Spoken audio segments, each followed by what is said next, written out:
A Irlanda vence e convence. A Irlanda foi para a Escócia, jogou em Murrayfield, lá em Edinburgh, e bateu a Escócia, inapelavelmente conquistando ponto bônus e de quebra a liderança do Six Nations nessa segunda rodada. Teve a Itália, primeira vez chega como favorita para o jogo e vence a combalida Gales. E para fechar o The Crunch, França, a 3 minutos do final, assume a liderança do placar, parecia definido, mas lá em Twickenham, diante da sua torcida, a Inglaterra não se entregou, com muita disposição, foi para o final, Elliot Daly faz o try, Finn Smith converte, a Inglaterra vence um jogo que parecia improvável. Tudo isso e muito mais a gente vê nesse programa de hoje. Preparado?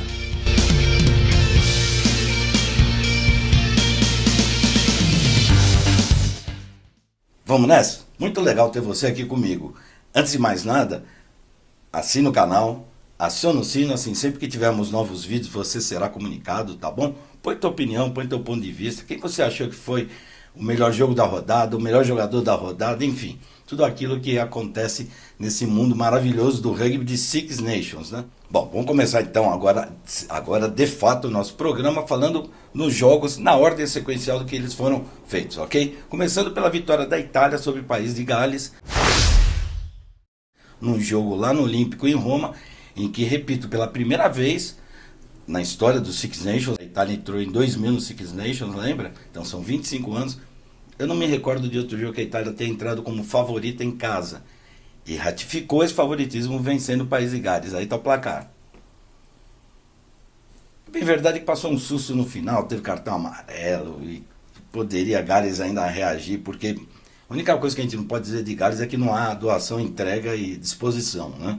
Falta qualidade, falta equilíbrio emocional, falta um monte de coisa, mas disposição, os caras se doaram até o final, tentaram de qualquer forma, mas a Itália foi superior. O try do Ange Capuozzo, a jogada do Paulo Garbisi, toda a jogada do Scrum foi uma pintura bem sucedida e que deu à Itália aquele favoritismo. O Tommy Allen continua chutando muito bem, foi o diferencial do jogo, e a Itália acaba a partida vencendo, convencendo. O Canone jogou muito, foi eleito o melhor da partida, enfim.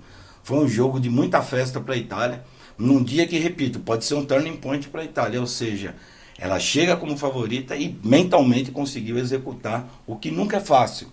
Você tem que aprender a ganhar, e a Itália, nos últimos 25 anos, aí, tem tomado muito mais piaba do que vencido, ou seja, não está acostumada com essa situação. Lidou bem com ela e soube vencer. Parabéns para a Itália. E para Gales fica mais uma derrota, uma coisa impressionante, que a gente não sabe onde vai parar. Detalhe, com a derrota de Gales e a vitória da Geórgia sobre a Holanda, a Geórgia passa a Gales pela primeira vez na história, ou seja, a Gales está atrás da Itália e atrás da Geórgia. Complicada a situação de Gales, viu? Bom, agora a gente chega no Le Crunch, né? Tá aí o placar, né? Que jogo espetacular, hein? Que jogo sensacional, sob qualquer ponto de vista. Eu até imaginava que a França fosse vencedora da partida, pelo histórico recente, pelos últimos confrontos com a própria Inglaterra, mas não foi o que aconteceu, não. A Inglaterra fez um jogo que se esperava dela desde novembro do ano passado. O mais importante, a consistência. Era óbvio que ia tomar pontos da França. Como é que você vai evitar uma equipe que tem Thomas Ramos, Antoine Dupont, Damien Penaud, que igualou o recorde de Serge Blanco, enfim, tem, né? De número de trás, ou seja, é uma equipe, Louis Biarré, tem muita gente boa, né? François Cross, Gregory Aldrit e outros que estão machucados, mas enfim, né? É uma potência. Mas a Inglaterra conseguiu anular basicamente as grandes estratégias da França. Basicamente ela conseguiu anular, ou seja, ela fez uma pressão, encaixotou Antoine Dupont, não deixou ele criar. Para isso ela teve que se expor nas pontas, não tinha jeito, porque você tinha que comprimir para dentro do Antoine Dupont. Não gostei do Jalibert, ele é bom jogador, mas não sei, na seleção ele não joga o que ele joga no Bordeaux Bags.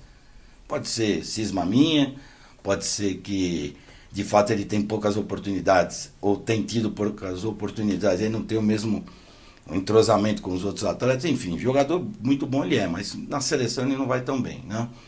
Mas falando pelos lados da Inglaterra, o scrum foi sensacional, com a entrada do Jamie George e do Oli Tison, acertou o que vinha sendo o grande problema do jogo, que era o lateral.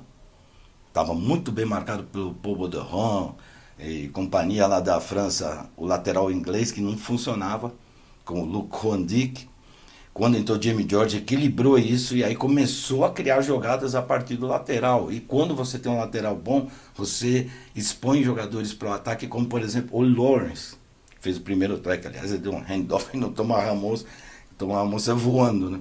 A situação ali da jogada ficou difícil para o Ramos e ele foi embora, né? Então, assim, aí a Inglaterra teve banco no segundo tempo para encarar a França, manter a intensidade e conseguir colocar suas melhores jogadas em campo. Mas o destaque, os dois destaques para mim da partida foram, na ordem, Finn Smith, camisa 10, que fez um jogo espetacular com um garoto, né? Tomou decisões corretas, armou jogadas, armou try, enfim, participou de quase tudo do jogo, foi um jogador brilhante, man of the match, mais que justo, né? E do Tommy Freeman, que jogou bem, defendeu, atacou. O Luiz Biarri não é fácil de marcar, ele marcou, nas bolas aéreas foi demais, o try dele de bola alta foi sensacional, enfim. Foi uma Inglaterra que a gente imaginava que poderia ser dos últimos tempos. Talvez agora a equipe ganhe um pouco de autoestima e a partir daí comece a fazer jogos melhores, porque essa Inglaterra contra a França que a gente imaginava. Não a Inglaterra que vinha jogando alguma parte do jogo bem, outra parte mal. Portanto, quebrei a cara no meu prognóstico e a vitória foi mais que justa da equipe inglesa. E agora vamos falar da Irlanda contra a Escócia, ou Escócia contra a Irlanda. O jogo foi lá na Escócia, né? Começou muito forte a Irlanda, muito forte. Eu imaginava que a Escócia, aliás, o meu prognóstico eu dava até por intuição, pela razão dava Irlanda, mas pela intuição dava a Escócia. Minha intuição estava totalmente equivocada, porque a Escócia não conseguiu jogar. O pack de força da Escócia, no breakdown, foi aniquilado pela seleção irlandesa e a partir daí, a partir do duelo e breakdown, a Irlanda colocou um ritmo absurdo para cima da Escócia, que tentou, foi brava, foi valente, mas não tinha condições técnicas de encarar de igual para igual o rival, né? O primeiro tempo a Irlanda levou, não conseguiu pontuar muito, depois a Escócia até diminuiu, a Irlanda estava em 17, pelo volume até não estava bom, Sam Prendergast, assim como o Finn Smith lá no Leclerc. Que jogo desse menino, hein? É a nova geração dos jogadores dessas seleções chegando e se firmando mesmo, né? Prendergast, que não havia jogado bem a abertura no primeiro jogo, nesse segundo jogo deu uma aula, jogou muito. A Irlanda é aquilo lá, né? O Rob Henshaw fez uma partida brilhante, hein? Jogou do lado do Bundiak, continua forte. Eu sempre falo nas transmissões lá na ESPN que eu gosto do Henshaw com o Gary Ringrose, mas eu respeito o Simon Easterby, mesmo o Andy Farrell, que coloca o Bundiak, porque ele é um jogador de extrema potência, muito útil, um jogador excepcional, então de fato precisa arrumar um espaço, né? Mas o fato é que a Irlanda é muito forte. James Lowe continua jogando bem, o Calvin Nash, que acabou entrando para o jogo, até tinha a expectativa de entrar também, tá aí Furlong e o John McCarthy, mas não deu. O Danchia veio do banco, dessa vez o impacto não foi tão grande, porque ele também nem precisou. Mas, além disso, teve aquele acidente de percurso no caminho no primeiro tempo da Escócia, com a batida de cabeça lá involuntária, uma coisa horrível. O Darcy Graham com o Finn Russell tiveram que sair os dois. O Simon Easterby tinha um banco de reservas com apenas 2 backs. Isso acontece, né? Por isso que o risco, quando se fala do Raci Erasmus da África do Sul, colocar 7 forwards no banco, pode acontecer isso. Você pode ter um acidente de jogo, que faz parte, né? Infelizmente. E aí você fica com jogadores a menos. Ele teve que jogar com o Scrum-Half improvisado na ponta o jogo inteiro. E aí meio que facilitou o trabalho. Mas repito, a Escócia foi brava, especialmente no final do primeiro tempo, começo do segundo tempo. Não foi para cima, encaçapou a Irlanda, tentou jogar, ganhou intensidade, diminuiu o placar, até ficou viva no jogo. Mas aí a Irlanda colocou ordem na casa, começou a jogar. E aí a Irlanda tem jogadores, além da mentalização, de uma qualidade técnica indiscutíveis, né? O Jameson Gibson Park orienta o time. O Sam Prendergast, repito, nesse jogo foi genial. O Keelan Doyle jogou muito bem. O Tadhg Beirne, mais uma vez, mostrando que é bom mesmo para valer. O Danchia entrou no segundo tempo, enfim. A Irlanda venceu e convenceu. E mais ainda, com isso, assumiu a liderança da competição, que a gente vai conferir agora.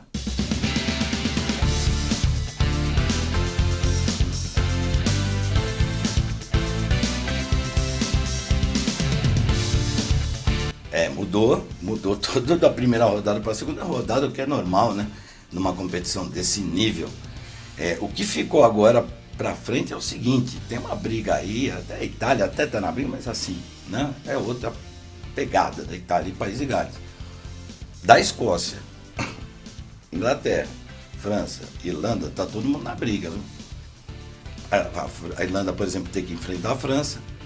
Você lembra no início da competição? No primeiro vídeo aqui eu coloquei, a França tem um time espetacular, mas tem 2 jogos complicadíssimos fora de casa, os 2 principais rivais. Inglaterra, que já ficou no caminho, e a Irlanda, que tem que jogar lá em Dublin, no Aviva Stadium. Não é fácil, não. Six Nations não é fácil jogar fora de casa. A Inglaterra, teoricamente, passou pelos 2 principais concorrentes, teoricamente tem tudo para fazer 15 pontos aí. Em 3 jogos, tem Gales, Itália e a própria Escócia, que aliás a Escócia tem sido uma pedra no sapato da Inglaterra, vamos ver o que acontece, né? Enfim, tudo está aberto no Six Nations, a terceira rodada promete, e aí funciona assim, você sabe, né?